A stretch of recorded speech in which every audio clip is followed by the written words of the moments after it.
Guys and girls, welcome back to the channel. I have just landed at Into Moto, which means one thing: it's another bike for me to play on. Let's have a look what I'm on today.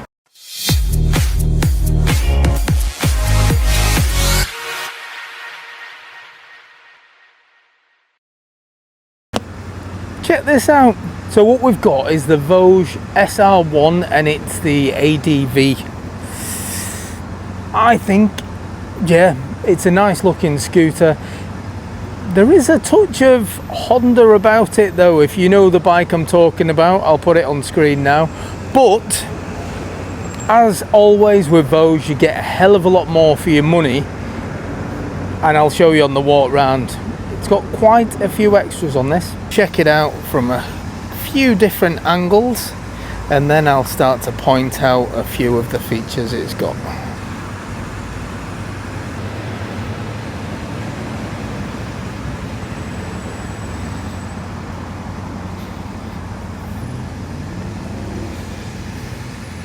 So let's start with the basics. Lovely cushioned seat. Do like that. It looks really nice and comfortable. I've not sat on it yet, but it looks very appealing. Rear passenger, should you care to take one. Nice big chunky grab handle there for you. And I do like how they've styled the rear pegs as well. Like it how they just slot in there, just something a little bit different, but it just looks nice. Currently on the center stand, but it also does have a side stand. I like how you've got a couple of different options for your feet as well. So you do have the standard just feet down position, but you also have a more cruiser type position. The engine on this scooter is 124.9 cc's, so it's a 125cc motorcycle. Power wise on this, we are talking 11.6 horsepower and 11 newton meters of torque at 6,500 revs. It isn't a short bike, just gonna say that, because I am sat on it quite well, actually at the front of the seat, so at the lowest point, and I'm still on the balls of my feet. I'm maybe an inch off getting my heel down on both sides.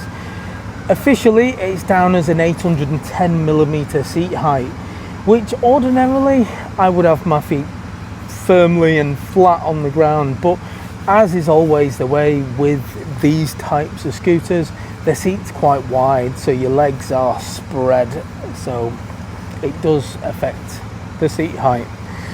But it feels comfortable. I don't feel like it's too tall. It's easy enough for me to walk on the balls of my feet, pushing it forwards and backwards. It's easy. And that brings me on to the weight. So the weight of this is 134 kilograms.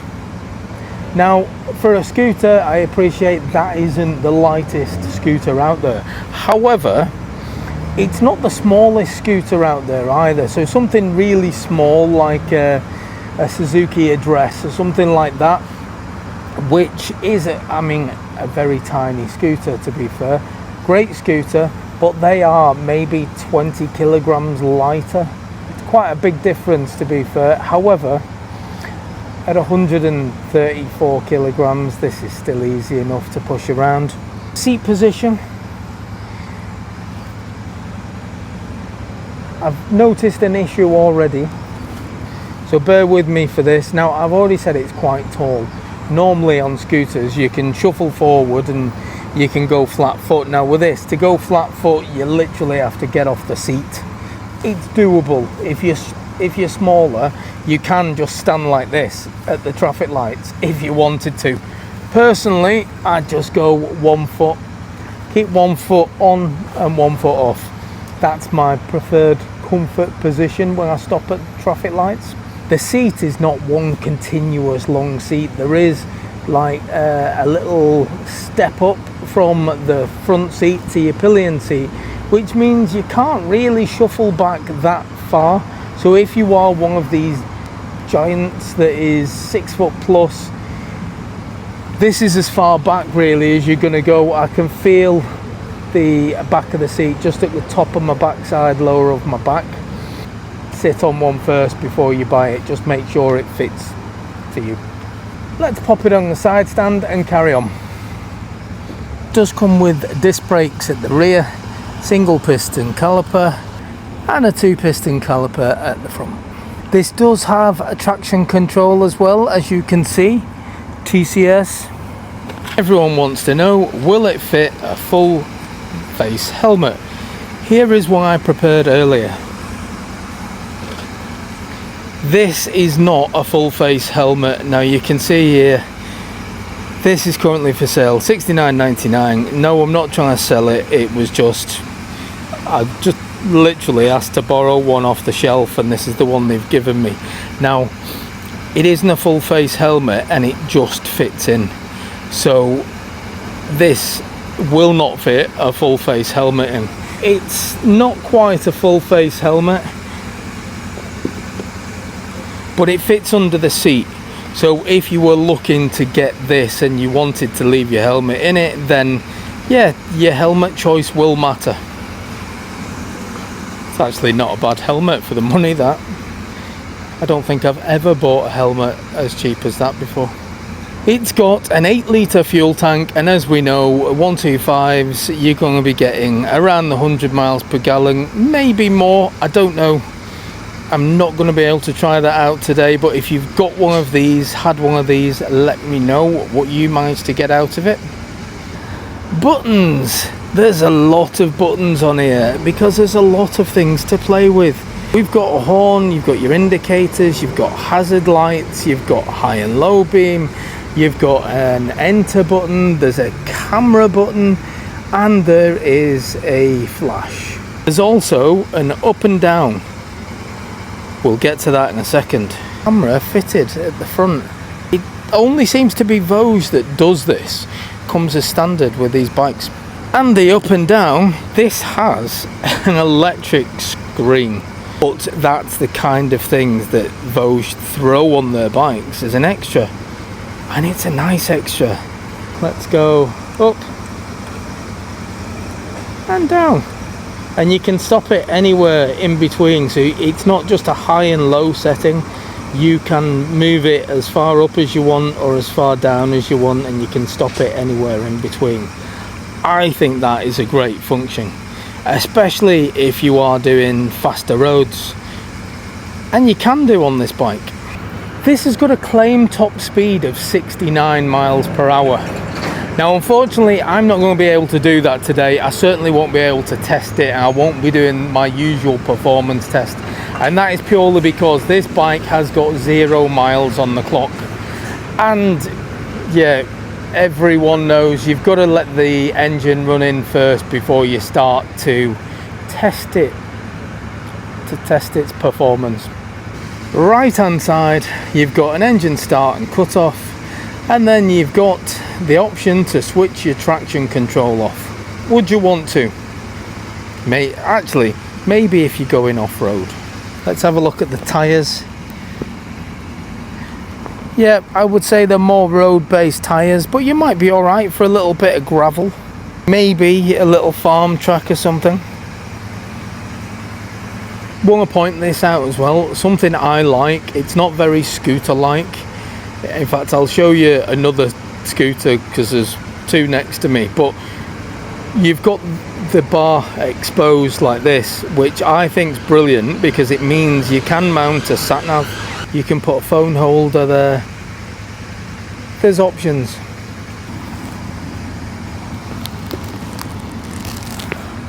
There is a little bit of storage here. See, I can fit a full fist in there. I'll probably get about 2 fists in there, to be fair. It's quite a decent bit of space, but the good thing in here is there is a USB port just hidden in there as well. So a nice little place to store your phone and have it charging on the way, or if you want to charge your phone, if you've got it mounted, you might have to have a wire popping out of there, but it's good you've got the option available to you. This doesn't have the traditional step through. There is this bit right in the middle. However, there is still a bag hook available in the centre should you want to have a little bag in between your legs. Yeah, you can have one. Never seen one on this style before, just purely because you've got this like bit in the middle, but it's there. You'd have to have a small bag though. It is keyless, so as long as you've got the key in your pocket or within about a metre of the bike, you can just press the button and the screen comes to life. So let me show you that. And then we've got an LCD screen. Now there is quite a bit of reflection on the screen, however I think it's made, yeah, it looks worse when I'm looking through the camera as opposed to what I can see with my own eyes. So it is a nice and clear speedo, quite large numbers there, but I can see a reflection of a tree behind me, but it doesn't take away the fact that I can still see that. There just is like a shiny finish to it, so yes, you can see stuff behind you as well, like a mirror. There's a fuel gauge, total miles, as you can see with this one, it's got 0 miles on the clock. It's got a temperature, it's got your voltage, you've got your warning lights going up this side, there is a clock, and there is the rev counter going across the top as well. I believe this does, via the Voge app, have turn-by-turn navigation as well. So to buy one of these is £2,999. Now, is it worth that money? Because there are much cheaper, there are more expensive bikes in this class, of course there are, but one thing I will say with Voge is because of the extras, because it's keyless, because you've got the electric screen, because you've got the cameras, because you've got an overall package that just screams premium, I would say on the face of it, it is worth that money. But the only way to truly tell is to take the bike for a ride, and we'll see how it handles these local streets around here. So join me for the test ride and we'll see. I actually forgot during the walk round, and I said I was going to do it. So this scooter, it's another one that's outside. This is what I was talking about when you don't have the exposed bar. So if you've not got the bar going across, it's more difficult to find something that you can attach your phone to. Now I know there are companies that have mounts that attach to wing mirrors and stuff, but you can't have your classic bar mounting sat nav, anything like that. So that's why I prefer the bar being like this. Oh, there's lots of sirens in Warrington today. Lots and lots of sirens. Anyway, so what I'm going to do, let's start us up. So when you start this, you've obviously got to press the brake first, and this one you've got to press the front brake. So let's take it for a little spin and see how we get on.